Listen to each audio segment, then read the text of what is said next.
Vamos a hablar un poco de la reforma laboral, que acá, de hecho la última vez que vino Pino, el presidente de la Sociedad Rural Argentina, lo hablábamos con él. Bueno, el campo estaba expectante y venía bancando esa idea del gobierno de avanzar con reformas. Impositiva, claramente, y laboral también. Se había metido bastante en esa discusión, y en las últimas horas salió a la luz un documento que la propia Sociedad Rural le había presentado al gobierno, al Consejo de Mayo, y que además publicaba y medio nos mandaba a todos, como también, al menos a mi criterio, para ejercer un poco de presión, como mirá que el campo también quiere quedar dentro de la reforma laboral. Sería una pena, decían en algún punto, que otra vez quedara fuera y que después hubiese que discutir nuevamente esto y desaprovechar esta oportunidad que tiene ahora el gobierno, y que se la va a jugar en el Congreso de acá a fin de diciembre. De acá a fin de diciembre a que pan dulce bajo el brazo. Sí, total. Maravilloso. Comiendo vitel-toné van a discutir. Qué linda imagen. Sí. Es lo único que nos falta. Pero lo único que nos falta. O sea, sería para Cecilia Moró repartiendo vitel-toné. No es mala, espectacular. Pago. Sí, Martín Menem mojando el pancito. Pongo lo que queda de mis ahorros en la salsa de anchoas para verlo. Ignacio Forconi es abogado y es asesor legal de la Sociedad Rural Argentina. Bienvenido. ¿Cómo va? ¿Qué decís, Carola? ¿Cómo estás? Bien, muy bien. Gracias por venirte. Un placer. A ver, reforma laboral y campo, ¿qué tienen que ver?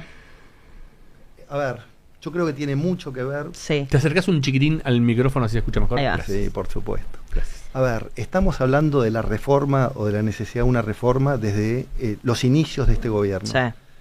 Sí. Y creo que hubo un par de intentos, un intento fallido con la ley con el decreto 70. Sí. ¿Sí? Después creo que hubo un gran avance con lo que fue la ley de bases. En simultáneo, la reforma laboral era algo que de alguna manera este gobierno siempre propició, fue parte de su plataforma, digamos, política en el 2023. Creo que apareció el momento, se abrió una ventana, creo que genuinamente abrió una mesa de diálogo con los representantes de los trabajadores, de los empleadores y el Estado. Hubo mucho hermetismo, creo que eso lo hicieron, a propósito lo hicieron muy bien y fue muy importante. Lo que pasa es que en el campo generó muchísima ansiedad también, porque nosotros entendíamos que una reforma laboral que es necesaria, ¿sí?, debía ser integral, porque hacerla parcialmente creo que hubiese generado probablemente más problemas que soluciones. Por lo que nosotros hemos podido ver, que se presentó en el día de hoy, que receptó un montón de las cuestiones que la sociedad rural ha de alguna manera acompañado y ha apoyado. Ahí hay un enorme trabajo de la Comisión Parlamentaria o Legislativa de Sociedad Rural, pero yo creo que se han oído cuestiones que son realmente necesarias para el campo. ¿Desde hace cuánto que se están oyendo esas cuestiones? ¿Cuándo entró el campo a esa discusión concreta, con estos puntos al Consejo de Mayo? Viste que, bueno, Tommy contaba hace un rato que según información suya, entró... El martes a la noche había nada y se rosqueó entre el martes y la noche el miércoles. Y esta mañana se festejó mucho todo lo que se avanzó. A ver, esto ya parece más charla de quincho, total, que reforma en sí. Pero yo sí te puedo decir que desde el primer día, desde el mismo día que se conformó la mesa de diálogo, la cuestión agro estuvo acompañada. Ahora, también reconozco que hasta último momento parecía que estaba afuera, ¿sí? Claro. Y nosotros ya veníamos, levantando la voz diciendo, che, la integralidad tiene que hacer incluir al campo, ¿sí? Y es cierto que en este fin de semana largo, probablemente, siempre en tiempo oportuno, porque antes de la presentación formal, aparecieron esas cuestiones que entiendo que son tan importantes para este sector. Bueno, está bien, ahí lo que me contaron de vuelta, me lo contaron a mí, que hubo mucho laburo, entre ellos te nombraron a vos, de que hubo mucho laburo a último momento, de mucha reunión, mucho llamado, mucho WhatsApp, para que aparezcan varios de esos puntos que es probable, que estaban. Es probable, pero lo que quiero es transmitir la seriedad, no es que se hicieron un montón de cosas a último momento, esto llevó estaba listo. Muchísimo tiempo, obvio. Pero probablemente, digamos, lo incorporaron todo ese trabajo que Comisión Parlamentaria, Comisión Legislativa de Sociedad Rural y probablemente sus asesores de alguna manera venían trabajando hacía tiempo. Me estoy riendo porque me llegó una historia, me respondieron una historia de Instagram cuando pusimos la placa de que venías vos y me ponen recién preguntale si durmió el domingo. Bueno, es todo, Claro, todo fue lo un que fin de me semana fue intenso. Sí. Fue un fin de semana intenso. ¿Qué puntos de los que propuso la sociedad rural en este caso terminaron entrando en el proyecto de hoy? Mirá, es cierto que el deseo de sociedad rural, por lo menos hace 1 año y medio atrás, que es cuando Sociedad Rural comenzó a trabajar seriamente en esta cuestión, era mucho más amplia, porque lo que Sociedad Rural buscaba era una nueva ley de contrato de trabajo agrario. Ok, ¿Sí? no modificar la actual. Claro, y me parece que la ley de modernización laboral lo que buscó justamente era, con mayor sutileza, y es muy respetable, ¿sí?, hacer pequeñas mejoras, ¿sí?, no hacer un borrón y cuenta nueva de todo, ¿sí?, lo que sería una nueva ley de contrato de trabajo, una nueva ley del campo, por ejemplo, sino tratar de mejorar algunos aspectos que venían generando En función de los consensos que tiene. afectación, pero no para el empresariado, porque yo creo que este es el gran punto que hay que marcar. Che, lo que le afecta al empresario, afecta al trabajador también, afecta al Estado, afecta a la sociedad en general, afecta a la competitividad. Acá es parte de lo que se ha escuchado últimamente, si lo viejo funciona, si, ¿viste? Lo viejo funciona. No, yo lo que digo, nadie se salva solo. Acá no hay una norma que sea... trajo todas frases No, pero es que es cierto. Y yo creo que, a ver, la gran habilidad acá de los jugadores, ¿no?, que conformaron todo este trabajo, y que creo que el eje que los cose es el diálogo, ¿sí?, es ser razonables, ser equilibrados, ¿sí?, no ir por todo, ir por lo que creo que es justo, por lo que creo que realmente mete más gente debajo de la protección, ¿sí?, porque hoy tenemos una pequeña foto, mirá, tenés hoy en la Argentina, empleo privado, 10 trabajadores, 5 protegidos, 5 desprotegidos. ¿Por qué? Porque 5 en la informalidad, 5 en la formalidad. No sé para quién tenemos que escribir, pero es alarmante que la mitad de los trabajadores no tengan protección social de ninguna especie, no tengan un régimen asistencial, previsional, de licencias, un salario mínimo, un descanso. Que no tengan ningún tipo de derechos. Son trabajadores también y están afuera. Entonces, cuando uno de los ejes, de alguna manera, en los que se basaron todas estas normas modernizadas, una importantísima fue, tenemos que reducir esa tasa de informalidad que es alarmante. Esto es, pequeños cambios resuelven todo. No.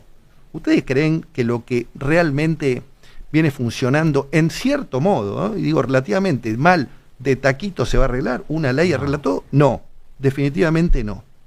Pero se viene agravando, pasa el tiempo y cada vez tenemos más informalidad. Y estos pequeños cambios, ¿pensás que en qué plazos o en qué medida o con qué variable podemos empezar a esperar que lo empiecen a, aunque sea morigerar, no revertir, pero en qué variables pensás que esto, pienso, no sé, en la informalidad, en el campo, no sé, en la tranquilidad del productor que cuando tenga que contratar no va a tener quilombo, en los periodos de prueba, que es otro de los temas grandes, ¿en qué variables lo vamos a poder ver? Ahora Tomás, vamos, si querés, a los aspectos propios de que se modifican o que se intentan modificar a través de esta ley en el contrato de trabajo agrario. Lo que sí te quiero decir es que no es solo la modernización. Creo que esto se logra y se cumple ese objetivo de mayor empleabilidad, de reducción de la informalidad, etcétera, con el aporte de todos, ¿no? Yo creo una ley más moderna, ¿sí?, porque los tiempos cambiaron realmente, no son los mismos que los del siglo pasado, ¿sí? Una carga patronal más aliviada, ¿sí? Tenemos los costos patronales más altos de la región, ¿sí? Eso también hace a la informalidad, a la falta a la baja digamos, oportunidades de empleo, ¿sí? El altísimo costo que tenemos, que yo creo que ahí el gobierno tomó nota, fue también otra de las cuestiones de sus plataformas en el 2023, y están trabajando en eso, y creo que esta ley de modernización ofrece algo de eso, ¿sí?, ofrece algo de eso, con lo cual en pequeños pasos nos vamos dirigiendo a ese rumbo que todos queremos, porque lo quieren los sindicatos, lo quieren los empresarios, lo quieren los trabajadores, lo quiere la sociedad en general. ¿Sí? Acá todos queremos lo mismo. Pasa ya que después nos mostremos de una manera distinta frente a lo público, pero todos queremos lo mismo. Todos queremos trabajo de calidad, todos queremos trabajo para todos queremos una carga razonable, todos queremos protección razonable, ¿sí? Y todos queremos también que la justicia acompañe cuando firma sus sentencias, porque muchas veces termina siendo también un desencadenante de lo que uno termina pretendiendo solucionar tal vez con modernizaciones de leyes. ¿Sí? No puede ser que acá un empleador que busca otorgar beneficios es asesorado y dice, de ninguna manera te doy beneficios, porque te doy la cochera, te doy la clase de idioma, te doy el refrigerio, cualquier cuestión que te doy, por supuesto que el uso del celular en tu tiempo libre, te lo monetizo todo después y tengo sentencias que son absolutamente impagables. Y si nosotros partimos de la base que la antigüedad se indemniza con un mes de sueldo por año de trabajo, ¿cómo puede ser que personas que trabajaron 2, 3 años y que han judicializado su cuestión, por distintas razones, pero judicializadas al fin, terminaron costando el equivalente a 50 sueldos? Entonces, no hay creo que todos tenemos que ajustar, ¿no?, algunos comportamientos para tratar de tener una propuesta más razonable, más competitiva, con protección para todos. Estaba repasando datos de informalidad en el empleo rural, que los que yo tengo al menos son de antes de mediados de este año. No sé si hay actualización, corregime en ese caso, pero entiendo que las estimaciones, vieron que hay estudios de FADA todo el tiempo que hablan del empleo directo en el agro, etcétera, hablan de 1 millón de personas trabajando directamente, pero el RENATRE nunca supera las 300.000, claro. O sea, eso significa que hay un 70%, claro, dicen los sindicatos, que suele ser la informalidad en el agro. Tiene lo que tiene la informalidad en sí, que es difícil de medir, por supuesto. Déjame dudar. Yo creo que la informalidad en la Argentina, digamos, no es exclusiva de una actividad. Yo creo que de alguna manera derrama en forma proporcionalmente relativa en todas, ¿sí? Probablemente alguna más, alguna menos. En nuestro rubro debe ser el 90%. No creo que el campo tenga la pole position de ninguna manera. No, pero no lo planteo desde ese término, sino porque nosotros analizamos agro para entender cómo está planteada la informalidad, que es verdad esto que decís a la UATRE le preocupa, a la sociedad rural también y al gobierno también. Sí, pero ahí déjame que te diga algo, y no quiero justificar, y tampoco lo sé, no conozco los valores de informalidad en una actividad o en otra. Podría creer que está dentro de las proporciones de la media. Ahora, el trabajo de oficina porteño no es el trabajo del campo. Entonces, pretender ignorar la importancia que puede tener la simplificación registral, o que pueden tener algunas de otras cuestiones que hacen o que se han buscado priorizar en la modernización, ¿sí? Porque no es lo mismo que lo que de alguna manera antiguamente se llamaba ese peón rural, vuelva a cumplir su temporada, su ciclo, ¿no? La zafra, la cosecha, la poda, lo que sea, una vez por año, tal vez por una semana, tal vez por 10 días. Sí. Tal vez no se pudo porque hubo helada, hubo sequía, hubo incendio, digamos, ese es el famoso trabajo permanente discontinuo. Esa es la estacionalidad, esa es un poco la razón de ser del permanente discontinuo y la inviabilidad de esa modalidad. Porque es inviable, es absolutamente inadecuada. Creo que fue un error de técnica legislativa. Creo que no ayudó a nadie. ¿Cambia con este proyecto? Bueno, la sociedad rural, una de las cuestiones que realmente buscó que tenga recepción, entre otras cuestiones, y que finalmente fueron incorporadas, es la derogación de esa modalidad, que es la del contrato de trabajo permanente discontinuo. ¿Y el proyecto que presentó el gobierno? Y el proyecto lo deroga. Bien. Entre otras cuestiones, ¿no? Porque me preguntabas hace un rato qué incluía y qué no. Bueno, a mí me parecía interesante, por ejemplo, el Estado no interviniendo en la discusión salarial del sindicato con la mesa de enlace, que en este caso es la representación de los productores. Bueno, vos fijate que la discusión salarial, ¿no?, en general, te diría prácticamente en todas las actividades, la realizan los representantes de los trabajadores y los desempleadores, en una mesa paritaria, ¿sí?, que lamentablemente en los últimos años se juntan siempre a discutir salario y no tal vez condiciones de empleo. Pero bueno, es lo que hay, alguien dijo. En el agro, la mesa es de 3, ¿no? Porque la Comisión Nacional de Trabajo Agrario, dentro de sus competencias, tiene la de fijar salarios mínimos. ¿Quién integra la Comisión Nacional de Trabajo Agrario? Entre otros, los trabajadores, los empleadores y el Estado. Con lo cual, es mayoritaria, es una discusión, ¿sí? O es una negociación, ¿sí? Que no termina en forma unánime, sino que normalmente, o podría terminar, con el voto mayoritario de, ¿sí? Un 2-1, por ejemplo. Bueno, acá creo que lo que se busca es tener la misma, si querés, disciplina o la misma potestad que tiene cualquier otra actividad. ¿Había ¿sí? algo que justificara que existiera en el caso del régimen de trabajo agrario y no en otras actividades? Bueno, probablemente la justificación estuvo en la anterior a la 26727, cuando se crea la Comisión Nacional de Trabajo Agrario, fue en plena época militar. Probablemente tenía que, en mi opinión, y por supuesto que, digamos, lo resalto porque no estaba en la exposición de motivos, tenía que ver con el control, que en aquel momento entiendo que quien llevaba el gobierno, ¿no? Quería tener sobre todo pero me parece que hoy es algo absolutamente inadecuado. Y sí te voy a decir cuál es la razón, o una de las razones por las que creo que es no sé si un exceso de competencias o la creación de una competencia inadecuada, ¿sí? Que alguien pueda imponer un salario cuando ni siquiera, a ver, en términos comparables, si querés, la fijación del salario mínimo vital y móvil, cuando no se pone de acuerdo trabajadores y empleadores, sí. El que de alguna manera arbitra y lo fija es el Estado. Que es un poco lo que pasa en esta actividad hasta ahora.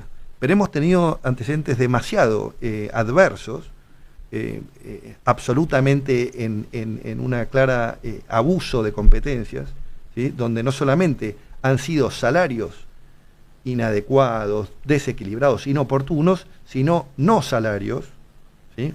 Sumas no salariales, ¿sí? Sumas no remunerativas, donde las competencias no las tenía la Cámara Nacional de Trabajo Agrario y que le han sido impuestas al sector del agro, pero incluso en momentos absolutamente inoportunos, como fue en pandemia, ¿sí? Con récords de sequía, ¿sí? Con declaración de emergencia climática en la mitad, en más de la mitad de las provincias, donde inexplicablemente el Estado Nacional en aquel momento fijó un bono no remunerativo para todos los trabajadores, incluyendo los trabajadores agrarios. Pero pese a eso, la Comisión Nacional de Trabajo Agrario, a pesar de que tenía un sector destruido por las condiciones meteorológicas, ¿sí? Y a pesar de haber sido incluido en el bono los trabajadores agrarios, le impuso al sector agropecuario un bono mayor todavía, ¿no? de monto superior, y ahí entendimos que no puede fijarse el salario de esa manera. ¿Sí? El salario tiene que ser producto de una negociación paritaria bilateral, como ocurre, o bipartita, como ocurre en cualquier otra actividad. ¿Qué otros puntos entraron? Mirá, el periodo de prueba históricamente es una actividad que no tenía periodo de prueba. Lo hablamos acá con Nicolás. Nico Pino. Claro. Y si bien es cierto que la ley de bases extiende el periodo de prueba, del contrato en general, estaban quienes interpretaban si eso incluía o no incluía el trabajo el contrato de trabajo agrario, pues tiene su ley especial, ¿no? Pero más allá de eso, la gran explosión tecnológica que tiene el campo, ¿sí? El campo de hoy, del 2025, sí. No es el de 1920, no tiene absolutamente nada que ver. Y ahí está la explicación de por qué no hacía falta periodo de prueba. Pero el campo ha invertido como nadie, no hay una actividad en la que se haya invertido tanto en nuevas tecnologías. Y esas nuevas tecnologías las operan los seres humanos, las personas que trabajan. Y las personas que trabajan tienen que estar capacitados para operar esas nuevas tecnologías. Y por supuesto que el periodo de prueba es el plazo necesario, ¿sí?, para ver si la capacitación, por supuesto, acompañada de ciertas habilidades de la persona que trabaja, son suficientes como para transformarse en permanente. ¿Quedó en 8 meses, dice el proyecto? Bueno, el nuevo proyecto sí habla de 8 meses, que es un poco el... Porque explicás un poco para la gente que no conoce tanto el laburo en el campo, por qué son 8 y no son 3 como en cualquier laburo de oficina en Buenos Aires. Bueno, en cualquier laburo de oficina de Buenos Aires son 6. ¿Ah, son 6, no son 3? Pensé que eran 3. Sí. Y de alguna manera la ley de bases ya te invita a que la negociación colectiva puede ampliarlo a 8. ¿Y cuál fue la justificación de esa ampliación? Que hay actividades que por sus características particulares, por su complejidad, ¿sí?, les resulta insuficiente 6 meses de evaluación o de prueba y lo extienden a 8 por negociación colectiva. El campo, por supuesto, de nuevo, partimos de la base de que el campo 2025 no es el campo de 1925, ¿sí?, y donde el manejo de las nuevas tecnologías no es algo tan sencillo como uno piensa. Uno se imagina aquel campo que no es el de ahora, claro. Y me parece que es el tiempo razonable como para ponerse a prueba. Digo, el trabajador también pone a prueba a su empleador, digamos, el periodo de prueba es bilateral. Ok, pero no está pensado en función específica de, no sé, la cosecha de una campaña Claro, agrícola. No. Es transversal para lo que es la actividad del campo en general. Y ahora, yo, peón rural, si me tuvieses que convencer... Dame algo que tenga menos pinta de peón rural que ahora mismo, por dame lo favor. más oxímoron que supongamos tenga. que ahí enfrente tenés un peón rural que trabaja en el Chaco, ponele. Si lo tuvieses que convencer de, che, esta ley te conviene porque vas a salir ganando acá. El loco trabajador rural de toda la vida, de familia, tiene 5 hijos. ¿Qué le decís? Vos sabés que si yo tuviese que hacerle una pregunta al invitado para que se sienta incómodo, pero también para que se luzca, haría tu pregunta. Yo no sé si me voy a lucir. Pero no fue para sentirte incómodo. Pero incómodo está. No, al revés. Está buena. La tomo, me parece que es muy interesante la pregunta. Mirá, yo creo que no hay una... la nueva ley no detona ningún derecho. Por eso un poco me parece que va ahí lo de Ara, de que hay mucha en la reforma laboral, que es reforma laboral, igual quita derechos. No detona ningún derecho. Digamos, de eso tenemos que estar convencidos. Yo creo que nadie quisiera, nadie propicia, nadie está buscando la derogación de la ley de contrato de trabajo, digamos, nadie está buscando volver al 1800, de ninguna manera. Me parece que no, me parece que lo que estamos buscando es, y acá me viene a la cabeza la progresividad y la no regresión, ¿no? Tanto principios que tienen tanto que ver con nuestro derecho al trabajo. Y vos decís, che, es cierto que parte de esos principios donde se construye el derecho social es la progresividad y la no regresión. ¿Hasta cuándo? ¿Cuál es el límite? ¿Progresividad hasta siempre? O sea, si hoy el descanso son 14 días por año, entonces la reivindicación, la conquista, ¿cuándo termina? ¿120 días por año? ¿Cuánto termina? ¿El descanso del mediodía cuánto dura? O sea, ¿cuándo termina? Yo creo que tiene que haber razonabilidad, tiene que haber proporción, tiene que haber equilibrio, y de eso se trata. ¿Dónde se encuentra el equilibrio? ¿Dónde se encuentra no la norma, la carga, el aporte, la contribución, el costo del despido, que permita mejorar, ¿sí?, los índices de empleabilidad, de formalidad, de descanso, de calidad de vida? ¿Está bien? Me parece que son un montón de cosas. Vos decís, che, nadie contrata para despedir. Nadie contrata para despedir.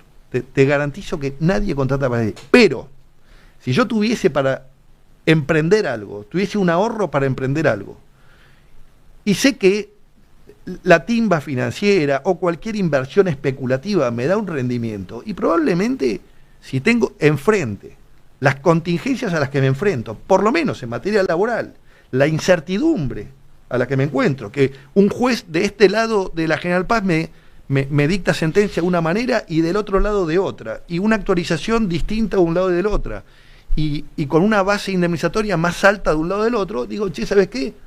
Voy a comprar y no sé, voy a especular, voy a que la plata me rinda, la pongo en hipoteca. Ahora, Acordate, le estás hablando de un peón, de Chaco. No, pero está bien que sí. Yo te digo una cosa.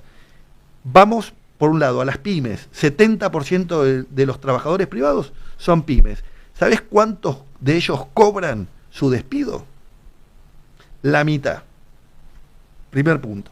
De la nómina general, el 25% nunca cobra su indemnización por despido. Entonces le digo a ese trabajador rural, el fondo de cese y el fondo de asistencia laboral son una garantía de cobro. Te da seguridad, ¿sí? Y al empresario le da previsibilidad, ¿sí? Entonces yo digo, ¿cuál es el ahorro del trabajador? La antigüedad. ¿Qué ocurre en la mitad de los trabajadores privados, pymes? No la cobran nunca. ¿No te parece que un fondo bien diseñado, ¿sí? Por supuesto estamos hablando, vamos a escuchar de todo, porque estamos en una guerra de detonaciones, quiero que se imponga, no quiero que se... Pero vamos al sentido común. Si llegara a funcionar, y efectivamente el día que se produce ese distracto, vos cobrás y no tenés que ir a un juicio de 6 años promedio, donde tu pyme, acordate que el 70% que concentra el empleo son pymes, es decir, yo cuentapropista, te di trabajo a vos, me fue mal, te despedí, en 6 años ganaste juicio, a mí no me encontraste nunca más. Bueno, esos son un montón de casos. Ahora, el fondo te va a cubrir. ¿Eso no te parece importante? Pero creo que, y para muchos, la posibilidad de que el empleador con él pueda mejorar condiciones o modificar condiciones fuera de lo que son las convenciones colectivas generales, ¿sí? Para muchos te garantizo que son un alivio. Poder tener competencias suficientes como para poder fraccionar vacaciones. Después podemos discutir la importancia del descanso hebdomadario, podemos discutir la naturaleza del descanso, pero vos sabés cuántas veces el pedido es de los trabajadores en un montón de cosas y uno les dice que no. Los beneficios. A mí me encantaría poder darte la posibilidad de que vayas al gimnasio de la vuelta, pero no, mañana me vas a decir que es remuneración en negro y va a venir un juez, depende de qué lado o de qué jurisdicción, me va a condenar en más o en muchísimo más, porque le di remuneración, el gimnasio, que de alguna manera es la oportunidad de ganancia, la ventaja patrimonial, porque él no pagó el gimnasio, sino que se lo pagué yo. Entonces esa ventaja... En el campo pasa con la carne. Bueno, por eso te digo. Entonces, esos beneficios que te puedo dar, no te los doy porque el sistema te detona. Y entonces los trabajos dejan de ser, en un montón de aspectos, de baja calidad. Todo eso se lo puedo ofrecer. Sin temor. Lo último, te llevo un toque al terreno político y a qué tenemos que esperar que pase ahora en el Congreso. En términos de expectativas tuyas, que conocés bien el proyecto que se presentó hoy, ¿cuánto sentís que se pueden meter las provincias, sobre todo en el Senado, con sus intereses basados en actividades productivas específicas, sobre todo industriales? Digo, ¿cuánto puede dilatar o cambiar algunas cuestiones del proyecto la injerencia de las provincias? ¿O qué puede complicar la salida? No tiene mucho tiempo físico tampoco para es toda opinión lo mío. Sí, Estamos de acuerdo, Carola, ¿no? Te estoy pidiendo tu opinión. Sí. Mira, en términos de aprobación, de sanción, creo que se están dando las circunstancias. Ok, está todo dado. Para pensar que va a tener un tratamiento rápido y positivo. Y cuando digo positivo, no digo que se apruebe o se sancione. Digo positivo para la sociedad, positivo para todos. ¿Tá? Para todos, porque sostengo lo que dije al principio, esto no beneficia a uno en perjuicio de otro. ¿Tá? Creo que lo que hoy tenemos, lo que hoy perjudica a los privados, formales o informales, ¿sí? Y a los que dan empleo. Es decir, perjudica a la sociedad en general. Mirá, hay una máxima en el deporte que dice equipo que gana no se cambia. ¿Tá? El opuesto que es, equipo que pierde, se cambia. No podemos decir que venimos ganando cuando 5 de cada 10 están en la informalidad, cuando tenemos 650.000 juicios laborales sobre 6 millones de trabajadores privados. ¿A ustedes les parece que venimos ganando el partido? 5 de cada 10, ninguna protección. Sí que tienen derechos, porque por supuesto que tienen los derechos, pero están en la informalidad. Entonces no tienen ninguna protección real hoy. Significa que el partido se viene perdiendo. Hoy un sindicato, en lugar de representar a 5, podría representar a 10 y la informalidad sería 0. ¿Estamos ganando o no estamos ganando? Ojo, ¿lo venimos perdiendo absolutamente? No, creo que no. Yo creo que se ha evolucionado en un montón de cosas. Probablemente haya que seguir mejorando. Nadie sabe antes de jugar el partido si este va a ser el partido de todos los sueños y de todos los logros, ¿sí? Pero seguir sosteniendo un modelo que genera 5 de cada 10 en la informalidad, me parece que es una necedad. Ignacio, no sé si nos quedó algún punto de los que entraron. Me gustaría cortito alguna reflexión de algún punto que te hubiese gustado que entre y no entró en esta, y que va a tener, y que para el que vas a tener que seguir laburando en el periodo legislativo 2026. Mira, no quiero desmerecer, porque es una suerte de una crítica encubierta, y no lo quiero hacer. Me parece que se ha trabajado muy seriamente en lo que respecta al campo, que es al sector al que realmente me debo. Creo que ha hecho esfuerzos inconmensurables y ha logrado posicionar realmente lo que cree que es mejor para la comunidad agropecuaria, trabajador y productor.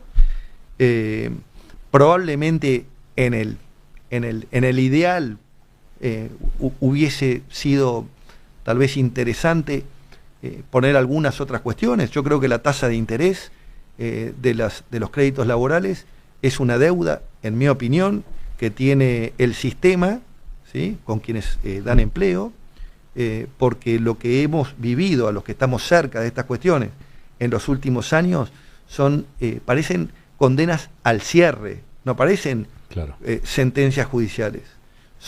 Es la muerte comercial de una pyme, de un productor o de lo que sea. No hay ningún tipo de proporción entre la obligación discutida, porque tampoco es un derecho cierto, es eventualmente una cuestión que se discute el día 1 y que termina de una manera totalmente desproporcionada. Nosotros en el campo, digo, el trabajo que ha hecho Sociedad Rural y en particular, y lo reivindico y lo entrecomillo, porque fue un trabajo realmente sumamente comprometido, el de la Comisión Legislativa en materia de este tratamiento.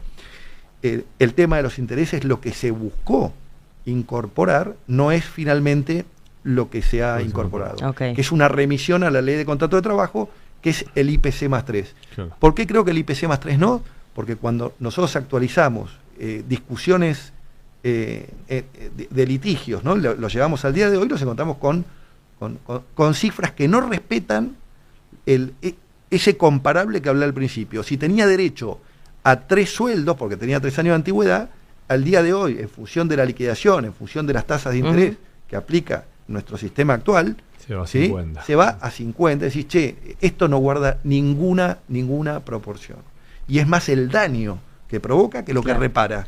Porque todos estamos de acuerdo que si a mí me deben y tuve que ir a la justicia para hacerme de mi crédito, es lógico que me reconozcan digamos, el deterioro producto del paso del tiempo y una pequeña compensación por haberme forzado a ir a juicio. Eso lo entendemos todos.